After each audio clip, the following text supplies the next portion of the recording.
হে হালকা, তুই এখানে বসে গেম খেলতেছিস? ওদিকে তোর বাবা কাল থেকে এখনো বাড়ি ফিরে আসেনি। কি বলো মা? আমি একদম এক্ষুনি যাচ্ছি বাবাকে দেখতে।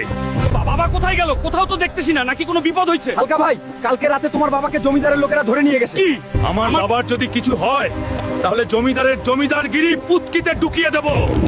এই জমিদারের বাচ্চা, আমার বাবাকে ধরে আনলি কেন? এক্ষুনি ছেড়ে দে। তোর বাবা জুয়া খেলার জন্য আমার কাছে 2 লাখ টাকা নিয়েছে, এখনো দেয়নি, তাই বেঁধে রেখেছি। বাবা, আমাকে মাফ করে দাও হালকা, আমি আর এই রকম করব না। আমাকে নিয়ে যা। এখন আমি এতগুলো টাকা কোথায় পাবো? এই তো দেখ, এখানে একটা রেসলিং কন্টেস্টের পোস্টার, তুইও একবার যে চেষ্টা কর। এই নীল টাকলুকে তো আমি হারাবো আর 5 লাখ টাকা আমার হবে। তুমি ভাবছো তুমি আমাকে হারাতে পারবে? তোমাকে বন্ধুরা, জলদি লাইক কমেন্ট সাবস্ক্রাইব করে দাও যাতে আমার শক্তি ফিরে আসে আর টাকলুকে হারাতে পারি।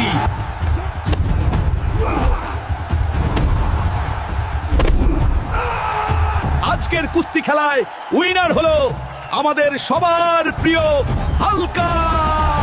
এই নে টাকা আর আমার বাবাকে ছেড়ে দে, আর যদি কবে আমার বাবাকে আবার ধরে নিয়ে আসিস শেষ করে দেবো। ঠিক আছে বাবা, আর করব না এরকম।